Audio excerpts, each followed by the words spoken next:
Assalamualaikum. Cerita ini tentang penjaga kuburan yang tak pernah tidur. Suara azan tengah malam dari dalam liang lahat. Cekidot. Tidak ada yang berani berjalan melewati pemakaman desa Pagersari selepas tengah malam. Bukan karena takut maling atau binatang liar, tapi karena suara itu. Suara azan yang datang dari dalam tanah. Semula, orang-orang mengira itu hanya ilusi, gema dari masjid kecil di ujung jalan. Namun, suara itu terdengar tepat jam 12 malam, setiap hari. Bukan subuh, bukan waktu isya. Dan yang paling mengerikan, suara itu datang dari arah liang lahat paling tua, makam seorang penjaga kuburan bernama Pak Sarmin yang telah meninggal 10 tahun lalu. Pak Sarmin dulu dikenal sebagai penjaga pemakaman yang setia. Ia tak pernah tidur malam, katanya untuk menjaga arwah agar tak diganggu makhluk lain.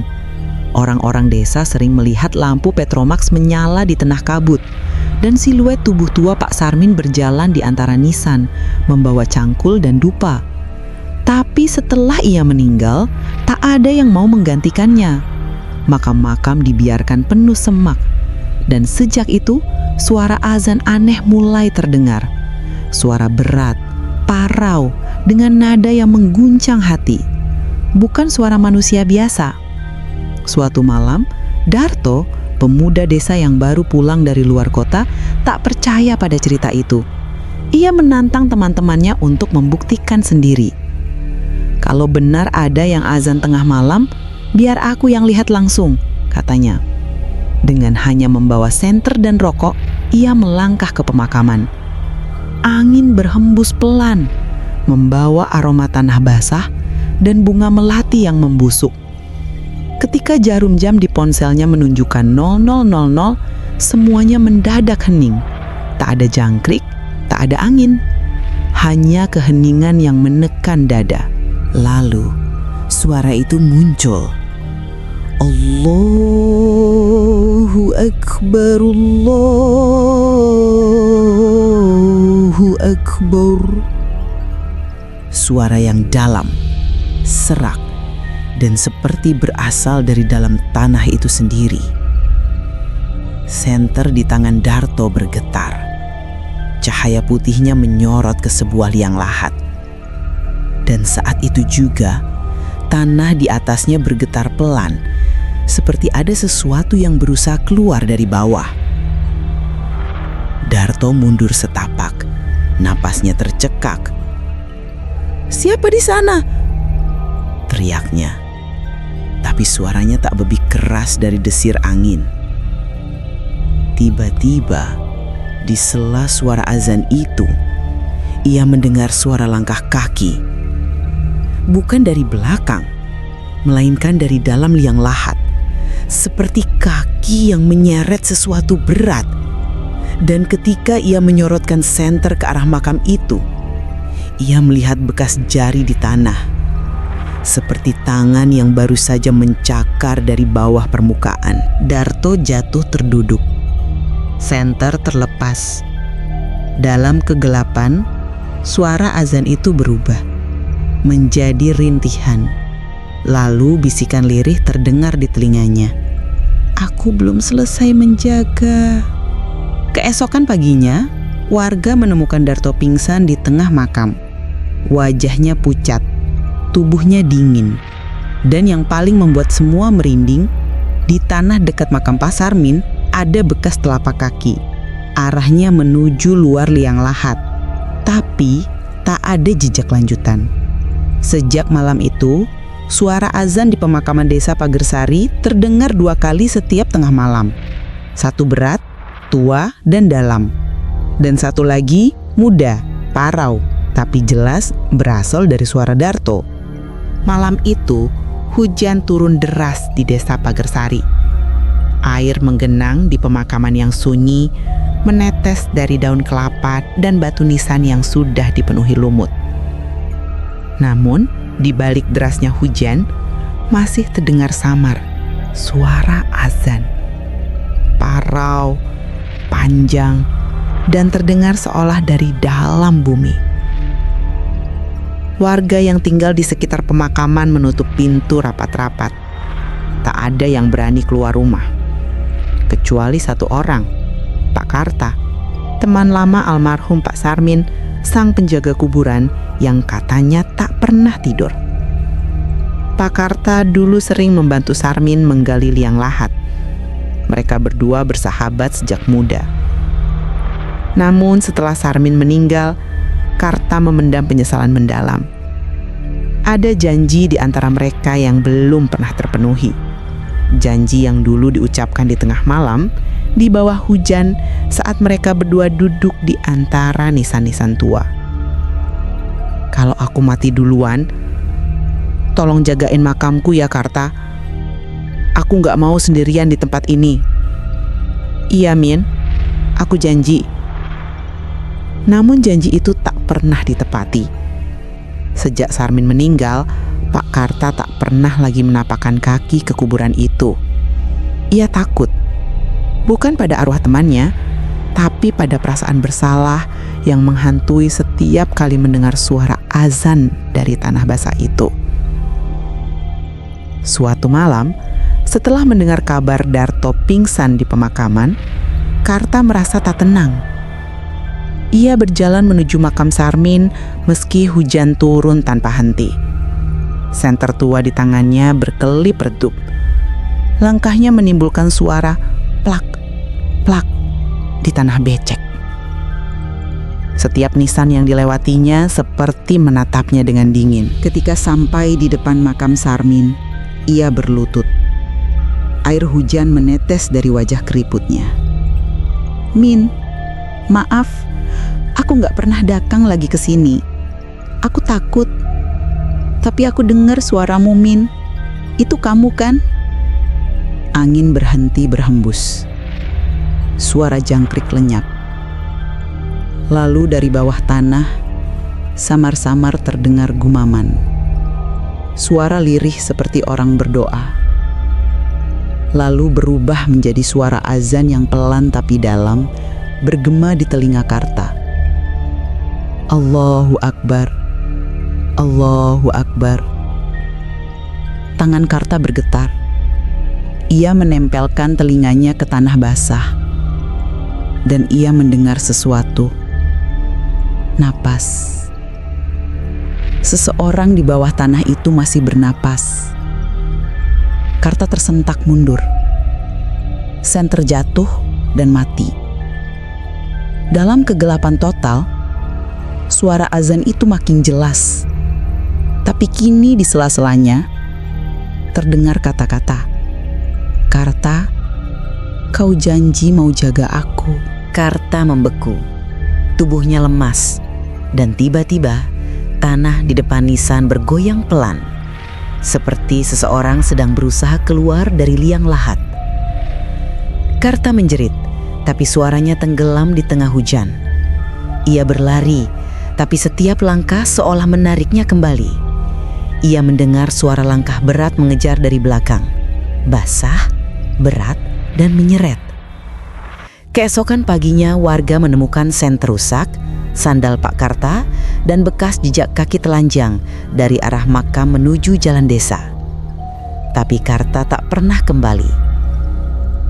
Dan sejak malam itu suara azan di pemakaman berubah lagi. Kini ada dua suara tua yang bersahutan setiap tengah malam. Satu dari makam Pak Sarmin, dan satu lagi dari tanah baru di sebelahnya, dengan batu nisan bertuliskan nama Karta. Desa Pagersari pun semakin sepi. Tak ada yang berani lewat kuburan itu lagi, bahkan siang hari sekalipun. Orang-orang percaya, kedua penjaga itu kini tidak lagi tidur, menjaga tanah tempat mereka dikubur, dan menagih janji siapapun yang berani melanggar sumpah di hadapan kubur mereka. Malam itu, langit di atas desa Pagersari kelam tanpa bintang. Awan hitam menggantung berat, seperti menekan udara. Namun di tengah kegelapan itu, seberkas cahaya dari senter ponsel menembus pekat malam. Itulah Randi, mahasiswa semester akhir yang datang dari kota. Randi baru 2 hari tinggal di rumah pamannya di Pagersari. Ia mendengar rumor aneh dari warga. Suara azan yang muncul dari dalam kuburan setiap tengah malam. Sebagai mahasiswa jurnalistik, rasa penasarannya menolak untuk diam. Ia ingin membuktikan sendiri, merekam, dan menjadikan kisah itu sebagai dokumentasi tugas akhir. Atau mungkin video viral di internet. Kalau benar ada suara dari kubur, itu pasti cuma resonansi atau akustik alam, katanya sambil menyalakan kamera. Ia tertawa kecil. Tidak tahu bahwa malam itu akan menjadi malam terakhirnya terdengar tertawa. Jam menunjukkan 11:57 malam. Randi sudah menyiapkan tripod dan ponselnya di tepi pemakaman. Hanya berjarak 5 meter dari makam Pak Sarmin, penjaga kuburan yang katanya tak pernah tidur. Hujan gerimis turun perlahan. Kabut menebal. Dan suara jangkrik satu persatu mulai menghilang, seolah alam pun menahan napas menunggu sesuatu. Randi menatap layar ponsel. Rekaman sudah berjalan. Sekarang jam 11:59, katanya pelan ke kamera. Warga bilang jam 12 malam suara itu muncul. Kita tunggu. 1 menit berlalu. Sunyi. Hanya suara gerimis dan detak jam di ponsel. Lalu, tepat pukul 00, sesuatu terjadi. Suara itu datang. Pelan. Dalam. Bergema. Allahu Akbar. Allahu Akbar. Randi terpaku. Suaranya jelas, meski tak berasal dari udara, melainkan dari bawah tanah. Ia mencondongkan tubuh, menempelkan telinga ke tanah basah. Dan saat itu juga, kamera di ponselnya bergetar sendiri. Gambar mulai berisik, seperti ada gangguan elektromagnetik. Allahu Akbar. Allahu Akbar.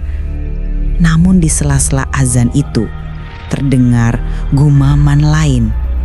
Suar berat, serak, seperti 2 orang berbicara di bawah tanah. Ada yang merekam. Hapus rekamannya. Randi mendadak kaku. Ia merasakan tanah di bawah tangannya hangat, seperti ada api kecil yang menyala di bawah sana. Tiba-tiba, layar ponselnya mati total, meskipun baterai masih penuh. Ia panik, menekan tombol power berulang kali. Saat layar menyala kembali, rekaman video masih berjalan. Namun kini, kamera seolah berpindah sendiri, menyorot tepat ke arah batu nisan Pak Sarmin. Dan di sana, di tengah kabut malam, tampak siluet seseorang berdiri membelakanginya. Kurus, membungkuk, dengan punggung gosong seperti terbakar. Randi terperangah. "Pak, siapa di sana?" Sosok itu tak bergerak, hanya perlahan menoleh, memperlihatkan wajah yang separuhnya hangus, tapi matanya menyama merah seperti bara api. Randi menjerit, menjatuhkan ponsel, lalu berlari sekencang mungkin meninggalkan pemakaman. Ia tidak menoleh, meski suara langkah berat mengejarnya dari belakang, menyeret sesuatu yang berat di tanah basah. Keesokan harinya, warga menemukan ponsel Randi di depan makam Pak Sarmin. Layar ponselnya retak, namun rekamannya masih tersimpan. Mereka menonton bersama-sama. Video dimulai dengan gambar tenang, lalu suara adzan terdengar jelas. Namun di detik ke-47, muncul bayangan hitam di belakang Randi. Dan tepat di detik terakhir, kamera mengarah ke wajah makhluk itu. Wajah setengah gosong dengan mulut terbuka lebar, mengeluarkan suara adzan terakhir yang menggema hingga ponsel mati. Randi tidak pernah kembali. Pihak keluarganya mencari ke hutan, ke sungai, bahkan ke desa sebelah. Tapi tubuhnya tak pernah ditemukan. Hanya rekamannya yang terus berputar di kepala warga setiap kali jam menunjukkan tengah malam. Dan anehnya, kini setiap pukul 12, suara adzan dari kubur terdengar 3 kali bersahutan. Suara tua milik Sarmin, serak milik Karta, dan satu lagi suara muda lantang dengan napas berat, suara Randi. Malam itu, Desa Pagarsari diguncang suara yang belum pernah terdengar sebelumnya.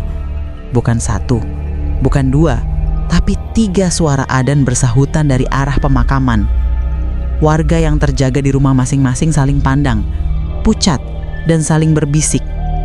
Allahu Akbar, Allahu Akbar, Allahu Akbar. Suara terakhir terdengar paling nyaring, namun seperti berasal dari bawah tanah yang dalam.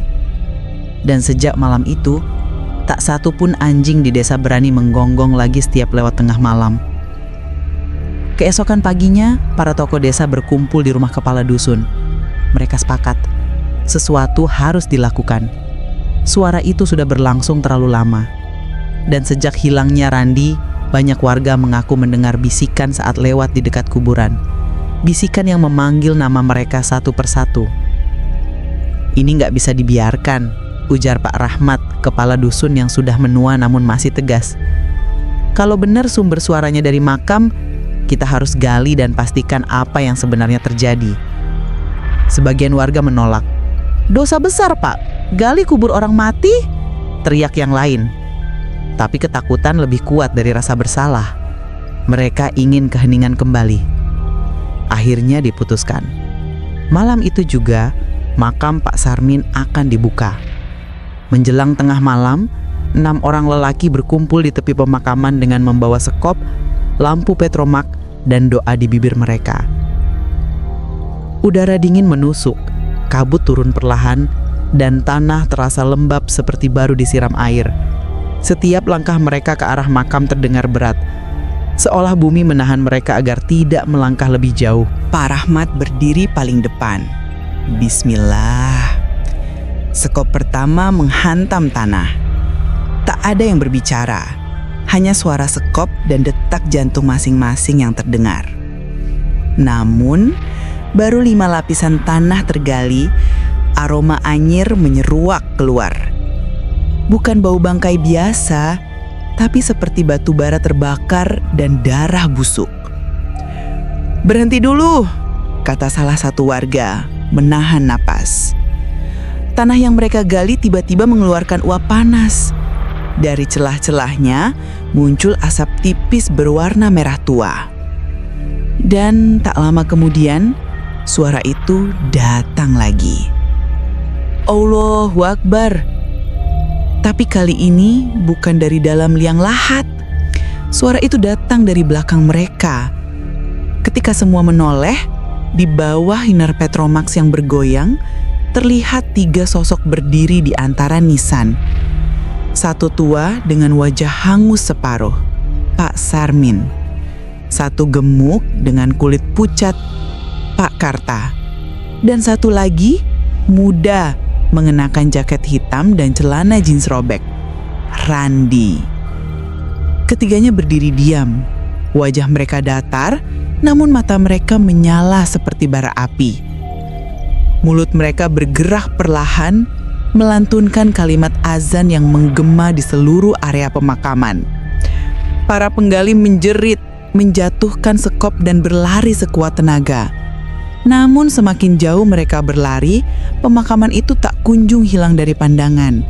Seolah tanah desa memutar arah langkah mereka kembali ke nisan-nisan itu. Lampu petromax mati mendadak. Gelap. Lalu hanya terdengar napas berat dan bisikan lembut tapi menusuk telinga. Tidak boleh diganggu. Kami masih berjaga. Satu persatu, para lelaki itu jatuh pingsan. Ketika pagi datang, hanya 3 dari 6 orang yang berhasil ditemukan dalam keadaan hidup. dengan rambut memutih dan mata yang tak lagi berani menatap ke arah kuburan. 3 lainnya hilang tanpa jejak. Namun di tanah bekas galian, warga menemukan sesuatu yang membuat darah mereka membeku. Rekaman ponsel Randi masih utuh dengan file baru berjudul "Kami Tidak Tidur". Malam berikutnya, suara azan kembali terdengar. Tapi kali ini bukan hanya 3, 6 suara bersahutan. 6, sebanyak jumlah orang yang mencoba menggali makam itu. Dan suara itu terus terdengar sampai fajar, membuat semua warga bersembunyi di dalam rumah berdoa tanpa henti. Kini, tak ada lagi yang berani menyentuh area pemakaman itu. Orang-orang menyebutnya tanah yang bernahas. Dan di tengahnya berdiri 3 makam yang selalu tampak lembab meski tak pernah hujan. Makam penjaga-penjaga yang tak pernah tidur, menanti siapa yang berani menapakkan kaki di sana lagi. Malam itu, udara di pemakaman seperti berhenti bergerak. Tidak ada hembusan angin, tidak ada suara jangkrik, hanya kesunyian yang begitu menekan dada. Samin, penjaga kuburan yang sudah bertahun-tahun menjaga tempat itu, duduk di depan gubuk kayunya sambil menatap nisan-nisan yang tampak remang disinari lampu minyak. Tapi malam ini ada sesuatu yang berbeda. Ada rasa dingin yang tidak wajar. Tiba-tiba dari arah barisan makam tua di sebelah utara terdengar bisikan lirih. "Samin." Suara itu pelan namun jelas, seperti seseorang memanggil namanya dari dalam tanah. Samin tersentak. Matanya menatap ke arah sumber suara. Tak ada apa-apa, hanya gundukan tanah dan nisan yang berlumut. Ia mencoba meyakinkan diri. "Angin, cuma angin," gumamnya pelan. Tapi dada terasa berat. Ia mengambil senter tuanya dan berjalan perlahan ke arah makam itu. Setiap langkah seperti disambut desir angin dingin yang menembus tulang. Begitu sampai, ia berhenti di depan makam yang paling tua, makam Mbah Karso, dukun kampung yang dulu dikenal karena kesaktiannya. Samin menelan ludah. Seingatnya, makam itu tidak pernah disentuh siapapun sejak pemakaman itu berdiri. Tapi malam ini, tanah di atas makam itu terlihat gembur, seolah baru saja dikali. Dan dari dalamnya terdengar suara lirih melantunkan azan. "Allahu Akbar, Allahu Akbar." Samin terbelalak. Lututnya lemas. Senter di tangannya bergetar. Suara itu pelan, seperti keluar dari balik tanah. Seperti seseorang yang berusaha berzikir di dalam liang lahat. Tapi bagaimana mungkin? Suara itu berhenti seketika, lalu digantikan oleh suara tawa serak, panjang, berat, seperti tawa seseorang yang sudah lama tidak tertawa. Samin mundur 1 langkah. Napasnya memburu. Lalu ia berlari ke gubuknya, menutup pintu rapat-rapat sambil beristighfar berkali-kali. Namun dari kejauhan, ia masih bisa mendengar bisikan itu. "Kenapa kau ganggu aku, Samin? Bukankah aku belum selesai mengajarimu?" Di luar, lampu minyak bergoyang ditiup angin yang tiba-tiba datang. Bayangan pohon kambuja tampak menari di dinding, seolah ada sesuatu yang bergerak di luar. Samin menatap pintu dengan mata berkaca-kaca. Ia tahu malam itu bukan sekadar gangguan biasa. Ada sesuatu di tanah itu yang belum tenang. Dan untuk pertama kalinya selama puluhan tahun menjaga kuburan, Samin benar-benar takut pada tempat yang selama ini dianggapnya rumah kedua. Malam itu menjadi awal dari gangguan yang lebih parah. Karena setelah bisikan malam ini, setiap malam berikutnya, suara azan itu terus terdengar, tapi selalu dengan suara yang berbeda. Seolah banyak mulut di bawah tanah yang ikut bersuara. Malam berikutnya, langit di atas pemakaman menebarkan suasana yang ganjil. Awan hitam menggulung seperti lautan kelam yang hendak menelan bulan. Samin duduk di depan gubuknya, berusaha memejamkan mata, Tapi rasa takutnya mengendap dari malam sebelumnya membuat tubuhnya gemetar tanpa sebab. Ia mencoba menenangkan diri dengan menyeruput kopi pahit yang tinggal separuh. Namun tiba-tiba, Allahu Akbar! Allahu Akbar! Cangkir di tangannya jatuh dan pecah. Suara azan itu terdengar lagi, jelas, menggema dari arah makam Mbah Karso. Suara itu tidak seperti manusia biasa. Dalamnya bergetar, seolah berasal dari dada yang sudah tidak bernyawa. Samin tertegun, napasnya tersendat. Ia tahu, kali ini ia tak bisa pura-pura tidak mendengar. Dengan langkah berat, ia menggenggam senter tuanya dan menapaki jalan setapak menuju kubur tua itu. Di setiap langkahnya, daun kering berderak, seolah memperingatkan agar ia berhenti. Tapi ia tetap maju. Rasa penasaran mengalahkan rasa takutnya. Sesampainya di makam Mbah Karso, tanahnya tampak semakin turun, seperti ada sesuatu di bawah yang berusaha keluar. Allahu Akbar, Allahu Akbar. Kali ini suara itu lebih keras, seperti banyak suara bersahutan dari balik tanah. Samin berlutut, tangannya bergetar hebat. Ia menempelkan telinga ke tanah. Dan apa yang ia dengar membuat jantungnya hampir berhenti. Dari balik tanah terdengar suara orang menangis, berdoa dengan terbata-bata. Lalu di sela-sela doa itu ada satu suara yang sangat jelas berbisik, "Buka, buka kuburku, aku belum selesai salat." Samin melompat mundur, wajahnya pucat pasi.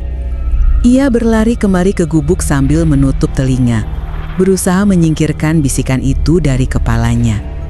Tapi di dalam gubuk, suara itu tetap mengikutinya. Dari jendela, dari lantai, bahkan dari dalam kepalanya sendiri. Malam itu, Samin tak tidur sama sekali. Ia duduk di pojokan, menggenggam tasbih dengan tangan yang penuh keringat dingin. Tapi ketika azan subuh berkumandang dari musola kampung, suaranya terdengar aneh, seolah disambung dari suara azan yang berasal dari kuburan. Ketika pagi tiba, warga menemukan tanah di atas makam Mbah Karso terbuka sedikit. Ada bekas tangan seperti seseorang berusaha keluar dari dalam kubur. Samin hanya bisa menatapnya dengan mata kosong. Dalam hatinya ia tahu, yang terkubur di sana belum benar-benar mati. Dan jika benar yang ia dengar tadi malam adalah azan terakhir Mbah Karso, maka ada sesuatu yang jauh lebih gelap menunggu di malam berikutnya. Malam itu, hujan turun deras, mengguyur pemakaman yang sudah sejak lama menjadi tempat kisah-kisah aneh. Petir menyambar langit, memantulkan cahaya di atas nisan-nisan yang berjejer rapat seperti gigi raksasa yang menancap di bumi. Samin, dengan mata sayu dan wajah yang semakin pucat, menatap dari balik jendela gubuk kecilnya. Sudah 3 malam berturut-turut, suara azan dari kubur Mbah Karso terdengar. Tapi malam ini berbeda, bukan hanya suara, tapi tanah di pemakaman itu mulai bergerak. "Ya Allah, jangan lagi, jangan malam ini," gumam Samin pelan. Ia menggenggam tasbih, tapi butiran kayu itu terasa dingin seperti es. Tiba-tiba, petir menyambar, menggetarkan tanah. Dan saat kilatan cahaya putih menembus pekat malam, Samin melihatnya. Tanah di atas makam Mbah Karso terangkat perlahan.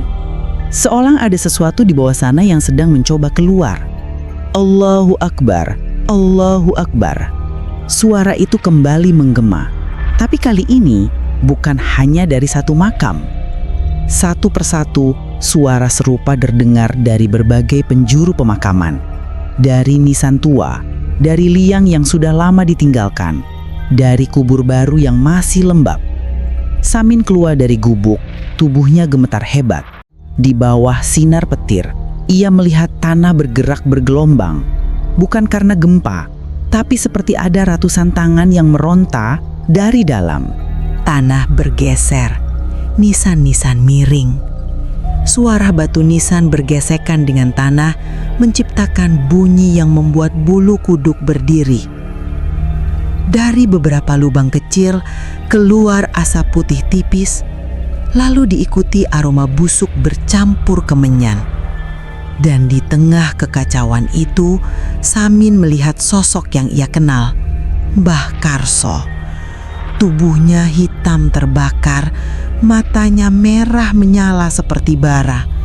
Tapi wajahnya masih utuh, penuh luka dan kesedihan. Ia melangkah pelan di antara nisan, membawa tongkat kayu yang juga ikut hangus separuh. Samin, suaranya berat dan serak, namun jelas terdengar di antara hujan. Samin mundur, napasnya memburu. "Ampuni aku, Mbah. Aku cuma penjaga. Aku nggak tahu apa-apa." Mbah Karso tersenyum tipis. "Bukan kamu yang kubalas, tapi mereka yang membuatku begini." Petir kembali menyambar. Kali ini petir itu jatuh tepat di pohon beringin besar di tengah pemakaman. Pohon itu terbakar, nyalanya memantulkan bayangan tubuh-tubuh hitam yang mulai bermunculan di sekitar liang kubur. Satu persatu mereka berdiri. Bukan manusia hidup, tapi juga bukan mayat. Wajah mereka pucat kehijauan. Bola mata kosong menatap lurus ke arah kampung. Mbah Karso mengangkat tangannya, dan semua tanah berhenti bergerak. Sunyi, lalu ia berbisik, "Malam ini baru permulaan." Mbah Samin jatuh tersungkur menutupi telinganya, berdoa tanpa henti. Tapi doa-doanya seolah tertelan oleh gemuruh langit. Ia tahu sesuatu yang jauh lebih besar dari sekadar gangguan roh telah dimulai. Sesuatu yang akan mengubah desa itu selamanya. Karena malam itu, tanah kubur sudah terbangun, dan mereka tidak akan tidur lagi. Pagi itu, desa Karangpule sepi seperti kampung mati. Tidak ada ayam berkokok, tidak ada anak-anak berlarian. Orang-orang menutup pintu rumah rapat-rapat. Sementara langit masih kelabu, meski matahari sudah lama terbit. Malam sebelumnya masih membekas kuat. Tanah bergerak, suara azan dari liang lahat, dan penampakan sosok Mbah Karso yang bangkit dari kubur. Samin duduk di serambi musola, menatap tanah pemakaman dari kejauhan. Matanya merah tidak tidur semalam pun. Semua ini karena dosa masa lalu. Gumamnya, suara serak bergetar. Ia tahu, dulu warga desa pernah melakukan kesalahan besar pada Mbah Karso, seorang dukun tua yang dituduh menyesatkan warga karena menolong orang dengan cara tak lazim. Ia dibakar hidup-hidup di tengah lapangan oleh massa yang panik, lalu dikuburkan tanpa doa. Kini, arwahnya menuntut balas. Sore itu, angin bertiup aneh. Suara desirnya seperti bisikan doa. Samin merasa dadanya sesak. Dari arah pemakaman terdengar lantunan azan lagi. Tapi kali ini bukan dari satu makam. Suara itu menggema dari seluruh penjuru tanah, dari bawah bumi, dari akar pohon, dari udara yang bergetar di atas kepala. Allahu Akbar, Allahu Akbar. Suara itu lembut, tapi juga menggetarkan. Tidak terdengar seperti manusia, melainkan seperti gema dari dunia lain. Warga yang mendengarnya keluar dari rumah, sebagian menangis, sebagian sujud di tanah, ketakutan bercampur penyesalan. Langit mulai berubah warna, oranye bercampur hitam. Di atas pemakaman, awan berputar membentuk pusaran besar, seperti corong raksasa menuju langit. Dari dalam pusaran itu, tampak cahaya merah menyala, seperti bara api yang terbentuk menjadi wajah. Wajah itu Mbah Karso. Namun bukan wajah penuh amarah seperti sebelumnya. Kini matanya menatap sedih, mulutnya terbuka, melantunkan azan terakhir dengan suara yang begitu dalam. Allahu Akbar, Allahu Akbar. Tanah berguncang, semua nisan bergetar. Dari setiap makam muncul kabut putih yang membentuk siluet orang-orang berpakaian kafan, berdiri menghadap kiblat, seperti sedang ikut sholat. Mereka bukan bangkit untuk meneror, tapi untuk menyelesaikan sesuatu yang tertunda. Samin jatuh, berlutut, air mata menetes deras. Ia akhirnya mengerti. Arwah-arwah itu tidak mencari balas dendam, tapi menuntut disempurnakan. Selama ini mereka terjebak antara dunia karena tidak pernah didoakan, tidak pernah disolatkan, dan tidak pernah dimakamkan dengan layak. Mbah Karso menurunkan tangannya. Suara adzan mereda perlahan. Langit yang merah kembali cerah, dan kabut putih itu menghilang satu persatu ke dalam tanah. Hanya menyisakan keheningan dan wangi kemenyan yang samar. Pagi berikutnya, Samin bersama warga menggali kembali makam Mbah Karso. Mereka memandikan ulang jasadnya, yang entah bagaimana masih utuh meski puluhan tahun telah berlalu, dan mensolatkannya dengan doa tulus. Sejak hari itu, pemakaman kembali tenang. Tidak ada lagi tanah bergerak, tidak ada lagi adzan dari kubur. Namun setiap malam Jumat, Samin bersumpah ia masih mendengar suara samar dari kejauhan. Allahu Akbar, Allahu Akbar. Bukan menakutkan tapi menenangkan, seperti doa dari arwah yang akhirnya menemukan kedamaian. Dan di bawah beringin tua, nisan baru berdiri tegak bertuliskan Mbah Karso bin Abdullah, penjaga kuburan yang tak pernah tidur. Kini, siapapun yang datang ke makam itu pasti merasakan hal yang sama. Hembusan angin yang dingin tapi damai, dan bisikan lembut dari tanah yang berucap, tak ada kematian bagi mereka yang belum disempurnakan.